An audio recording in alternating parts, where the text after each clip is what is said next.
Hello and welcome to the It's Your Effin' Journey podcast. My name is Melissa Hemming, and if a life coach and a therapist had a baby, you get me. And I am here today with a drug drink. Sometimes you forget that you're awesome, so this is your reminder. Cheers. It's Friday. We're here doing it. And I'm so excited to be here chatting with you today. So, first of all, some very exciting things coming up. First of all, we have one-on-one coaching sessions are open. I haven't offered one-on-ones in a long time, and I'm really excited to bring those back. I have three different options. I have a 12-month option, a 6-month option, and a 3-month option. All of the options are in the show notes, so take a look and see which one could be for you. And I'm excited to work with you. I still also have the club open. That's for journaling accountability. And we do monthly group coaching sessions in there. And it's just giving me so much life. I just love how easy it is. And also, it's supportive. So, whatever you're sort of struggling with, whatever you're sort of dealing with, the accountability is there for you, and it just helps serve as a reminder to check in on your mental health and to also see what can I do right now to take to care for myself more, or what do I need right now. I feel like oftentimes therapy sessions are like that. It's like, how are you doing and what do you need? And I think if you sort of don't, you're not used to that, or you've never had that sort of accountability, you don't realize how important it is until you do. For instance, I still work out on Zoom every single day. That is something that I probably will do until I die because it helps me to see the people there also working, also prioritizing their health, also eliminating excuses because they know how much their lives benefit from movement. So it doesn't matter. Beachbody comes and goes, but my commitment to my health and the accountability that I need to keep me on my goals is second to none. It's sort of like having a coach or having a therapist. I'm this is the theme of today's episode is going to be a check-in with yourself, but a really honest one. And I have to do this with myself often because if I'm sort of in a negative place or feeling a certain type of way, it's up to me to say, okay, Melissa, let's check in. Where are you at really? What are you really doing? How are you really feeling? What are you doing that's unhealthy? What are you doing that's unhealthy?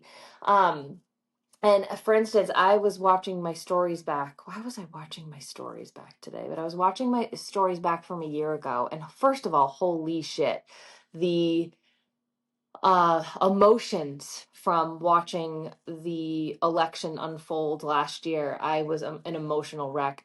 As to be expected, we didn't even know what was to come. We just knew that we had welcomed a evil person into the White House again, and it was scary to think of what was to come. And now, obviously, fast forward a year, it's been worse than we could have ever have imagined. But we had the elections this week, and we had a blue wave, and we have more hope than we have had up until this point. A lot more work to be done, but still. Um, but I was looking back at my stories. I can't remember why I was doing that, but I was, and I came across a story that I was talking about last year. I did a dry October. I did a sober October, but I did a California sober October. So I still did my drug drinks and gummies and whatever. And I was saying that I had done that for October, but I was at Music Bingo and decided not to have a drink because they didn't have the one that I specifically wanted. So I opted to not have any at all. And I was saying that I really want to go into the next season just being mindful about why I'm drinking. And I was like, that girl is so cool. Like, I wish I could be like that now because I do think that one of the areas of coping, like, I don't get drunk, but I do think that I do turn to alcohol more than I should for, calming down or like, made it through a long day, like, let me have a cider or something. And so watching that back, I'm like, that's a hard hard evidence of I'm not showing up the way that makes me super proud, because watching her stories, that's me. I was proud of her. So, so that's what we're going to do today. But I also, so one-on-ones, the club, fitness. We have 21 days of fitness starting December 1st. If you've never joined us for 21 days of fitness, you simply must. It is so much fun. You don't have to be doing anything specific in terms of workouts. You could be doing workouts at your gym. You could be doing Peloton workouts, body. You know, I just joined Made For, which is a platform with Adalis and Megan Davies from Body. Whatever you're doing, walking, running, you know, whatever, focusing on your nutrition, shooting for a plank a day, doing your gratitude every day, whatever your goal is, we want to support you. Accountability helps. So if you're like, I want to stick to something, or I want to try something, or I just want to keep going, this is for you. $25 to join. We have a total blast. Brookie Mistletoe and I host it every year. This is, I think, the third year that we've done it. And I don't have a super busy schedule, but Brooke certainly does. And I mean, like, the holidays are always busy. So I'm not even going to say I know that Brooke's usually busier than me, but the amazing part about fitness is that we make time every single day to go live in that group. We do a daily prize giveaway. We do nightly lives where we sing songs and play games, and it's super interactive. We do every year, one of the favorites is we do the Masked Singer. So people from the group can volunteer to be the masked singer, and we have them come on in a mask and they sing songs and everyone guesses who it is. It's really, really a lot of fun. Like, our kids get involved. And it brings so much joy to my life. It's gotten me, you know, last year during Fitmas was a terrible time in my home. Tucker ended up moving out in January. So December was like a really just emotionally heavy month, despite it being the holidays. So to have that to focus on, I always say, like, life is shitty a lot of the times, right? Like, life is always changing. There's always shit going on. And you got to choose the joy in it. So you can say, you know, oh, I'm not ready for this, or I don't have the time to devote to this, or, you know, maybe you think that everything has to be perfect. I know that's a huge thing when I work with people in therapy. There's just this focus on, and if I can't do it perfectly, I'm not going to do it. And that's not what this is. This is to choose the joy. This is to choose yourself despite it all. The holidays can be so much exhaustion and giving to others. And a lot of times you end up feeling depleted. And this is about choosing you, choosing joy, and having fucking fun. So join us. I would love to see you there. And we already have 17 people. Every time I open my email, there's more people paying on Venmo, and nothing makes me happier because it's just such a fun group. So can't wait for that. So, without further ado, what time is it? Podcast time. It's a celebration. What time is it? Podcast time. Okay, so we're going to get really real with each other right now. I'm going to take out my journal. I actually, a couple of months ago, because I wanted to plan my Tokyo Marathon training, which I'm in week 2 right now. Just did a 9-mile run today. I feel on top of the world. I finished running today and I was like, when you run 9 miles on a treadmill, I just think that there's nothing, like, you feel like such a fucking badass. And I was like, this would, if everyone could do this, if everyone, and I don't mean running, I know running's not for everyone, but if everyone could pick a physical pursuit and accomplish that physical pursuit, I think the world would be so much happier. When I finished that run, I was like, there's nothing I can't do. There's, like, why would I even be sad about a boy when I can do something like that, when my body allows me to do something like that? And if you are not be able to move right now, I just want to give you some love too, because I'm also, and I'm working with a lot of people in therapy right now who are struggling in terms of physical movement. They can't do it. They've had surgery, they've had injury, and that is also how they feel that sense of accomplishment and they get that stress relief. And I totally understand that. And to you, I'm going to say, even if you can't do the thing that you love right now or ever, maybe you can't do it ever. I know a lot of people who loved running and for whatever reason, they're not able to do that anymore. So they have to use something else to hopefully might not give them the same rush that the feeling of running does, but it's still some sense of accomplishment. So pour that into something else, but always take care of yourself. So this will be a good episode for you. Anyways, but I ordered a planner and I got two of them. So that was exciting. Okay, so we're gonna take out this piece of paper. So I want you, if you're listening in the car, you can just listen. But if you want to come back to this and actually do this activity, I recommend that. Or, if you are at home and you have time to do this activity, it's just going to be a quick check-in. But I want us to be real with ourselves. This is the point of this, right? Okay, so number one, health. I am happy with my overall health, wellness, and the general state of my physical body. We're going to do 1 as strongly disagree and 10 as strongly agree. So how am I feeling about my health? I'm going to say an 8. I feel pretty good about where I'm at, okay? And again, this is data. So I don't want anyone to feel bad about these numbers. It's just to give you an idea of maybe what you want to focus on next. Or if you're feeling like I don't feel quite right, but I also don't know what I need to do, this is what this is for. It's just a gut check to say, okay, this is where I've been focusing and this is where I want to change my focus, right? Okay.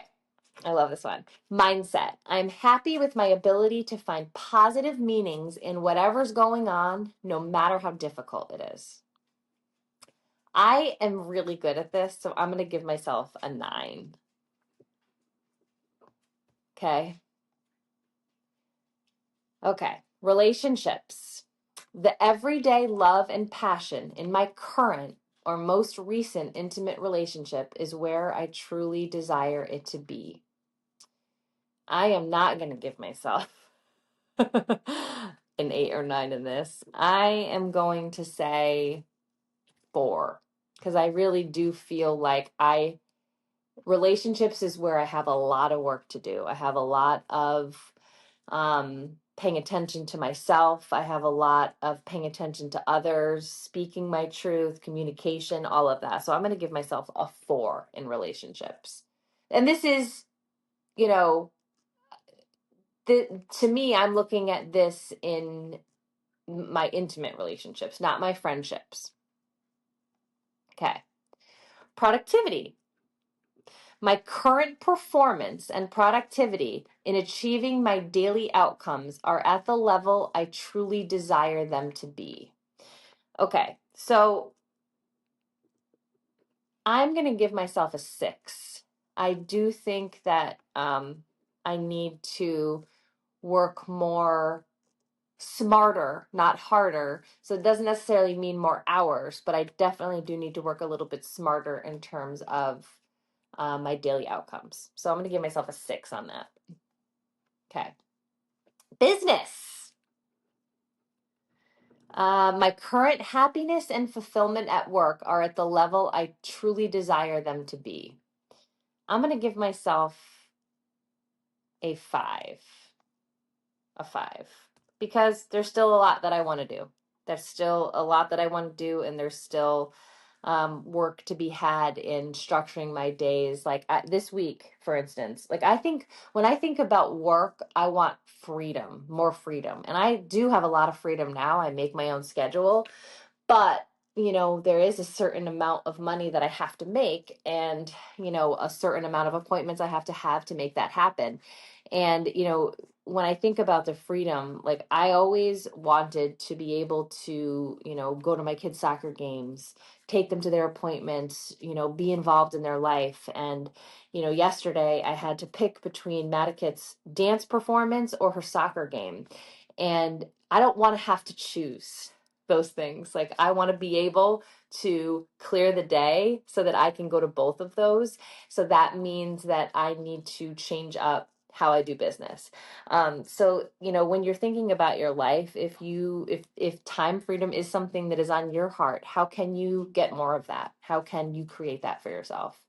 Oh, did I already? Okay, we already did that. Okay. Okay, now we're at wealth. Oh God. See, I gave myself good on the health and the mindset because I'm really good at those things. Wealth. My current financial plan and situation are where I truly desire them to be. I'm going to say a 2. I have made progress, but certainly not in a way like I'm not where I want to be at all. So, we're not going to do that. I'm going to be real about that. Okay. Leadership. My current ability to lead, help, and contribute to the lives of others is where I truly desire it to be. I do feel good about my leadership abilities. I'm going to give myself a 9 on that. Okay. So these areas, 1, 2, 3, 4, 5, 6, 7.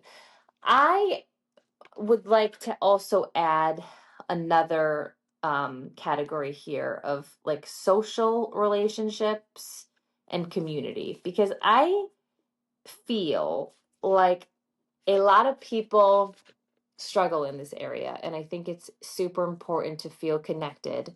So I'm going to say that I am at a 9. Maybe I'm adding that category because I feel like I excel at it, but I also want that to be something that you think about, because if in fact you're feeling like you don't have the right kind of people in your life, or maybe you don't have anybody at all, I want you to explore how you can make friends. And this book, if I'm sort of still reading it, although I listened to it like a year ago, the Let Them theory. A lot of therapists give this book a really hard time, and every time I see one of those reels, I'm like, why are they so mean? But the chapter of mastering adult friendship is it's 157, chapter 11 in the Let Them theory. Read the whole fucking book, but definitely read the adult friendship chapters, because I feel like it benefits everyone to understand, first of all, how relationships develop throughout your life, and then what also happens when you're adults. And I don't, through my work with people in therapy, it is so clear to me that so many people have just such a hard time with the letting go and the letting new in, the letting go and letting new in, also with money. But this is a mindset thing. So I think if you go back to this the category of mindset, how is your mindset in general? Because, and I know with everything that's going on in the news and in our country, there's a lot of scary feelings. There's a lot of fear about money and layoffs and this and that. And I worked with a lady yesterday on her money mindset. She's just like, when is the other shoe going to drop? Will I not be able to afford this? Will I be able to afford this? And I encouraged her to, the relationship that you have with money is, you should care about it. You should care about your relationship with money in the same way that you care about your relationship with your best friend. And if money is feeling bad around you, it's not going to come into your life. So you really have to get into this attitude of money comes, money goes, money comes, money goes. And what can you do to earn more? What can you do to align your spending more with your goals? I know that for so long, I was told the importance of budgeting, right? And you don't eat out if you're trying to budget your money. And I think that the more modern books on finances are so much more aligned with my way of thinking of, you know, you can't have it all if you have monetary goals, but you certainly can adapt your budget in a way that is aligned with how you want to spend money, right? So if travel is important to you, there are ways that you can add that into your budget, and you don't just say to yourself like, no, you don't get to travel until you like retire. No, that's fucking stupid. um but how can you do this and also reach the goals that you have? And that to me is so much more attainable and manageable and just makes so much more sense. I was talking with my friend Carrie when we were running the Disney half the other week ago. And she was saying that she listened to a podcast that said that you should live your life for the for the next, I think it was 6 months. And so, you should have all of these things that you want to do within 6 months. And the idea is that if you are saying, in 5 years, I'm going to do blank, 5 years is such a long time. I've been talking about Melissa and Jason, I think, in every fucking podcast. So I should say, if you hear Melissa and Jason, drink. But Melissa and Jason are running Dopey in January. And I think because they're in Dopey, and I've been following like their posts within this Facebook group, of some of the other posts pop up for me. And this girl's post popped up today that said that she had been training for Dopey and she got diagnosed with cancer. And she's in chemo right now. She doesn't feel too good, but I think she's still going to try to do whatever races that she can do come January. And I just thought that was such a good reminder of, like, and even the reason that Jason and Melissa drink. Where's my cup? Drink. Cheers, Jason and Melissa. One of the reasons that they decided to do Dopey now and not wait is because you don't know what's going to happen in life. They're totally capable of doing it now, so why not do it now? And I think that that fits in with that 6 month philosophy, because and honestly, I am terrified to fly to Tokyo, be so far away from my kids. I am terrified, I'm not going to lie. But when I think about it, even with this fundraising shit, because it's been so stressful, I'm like, obviously, if it's so hard to get to Tokyo, it's so far away, I don't know that I'm going to be able to do this ever again. So I have to take this opportunity now. I mean, I was so inspired to finish the 6 stars just because I saw how few women had done it. And that sort of inspired me to do it and finish it and keep going with this. And it may seem crazy to some people, like the amounts of money that I'm fundraising and the amounts of money I'm spending to go to these countries. But who knows what's around the corner for me? We don't know. We never know. I love that my score for health is an 8 because I do what I can to take care of myself, but I don't know what's around the corner. So why not run Tokyo now? Why not do Dopey now that you're registered, even if you don't know that the chemo is going to allow you to keep going?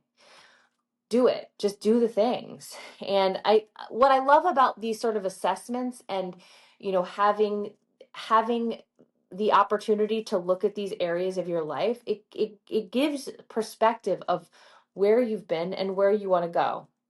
And I know for me, I want these numbers to be higher. I want to feel so much better about my wealth. I want to feel really good about my business and my relationships and all of that. And I know that all of that is possible.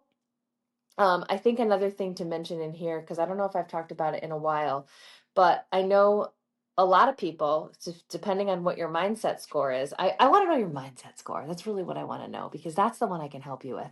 But mindset is everything. And oh, and what I was going to say about mindset is that sometimes when people struggle with their mindset or haven't done the work to develop that skill, it's just a skill. It doesn't mean you're a shitty person or you're really shitty in your mindset and you're never going to be good. These are skills that you develop. But if you tend to be negative in your mindset, it might be hard for you, if you do excel in certain areas, to even believe that you can succeed in all of them. A lot of people have that attitude there, where even if you scored, let's say you wanted to give yourself an 8 in every single category, I bet you some of you whose mindset may not be the best, maybe you're giving yourself a higher score than really is, but I bet you would say, when is this going to fall apart? Because I can't keep this up. This cannot last. And there's a great book for that. It's called The Big Leap, I think it's called.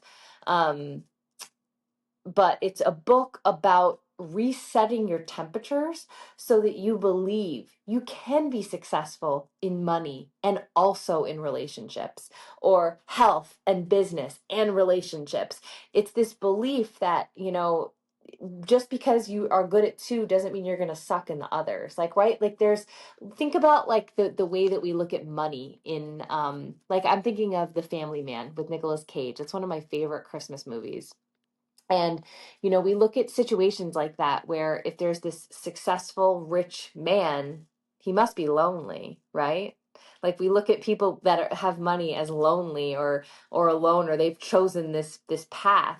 But why can't he have a successful relationship too? Why can't he be a family man and successful in business?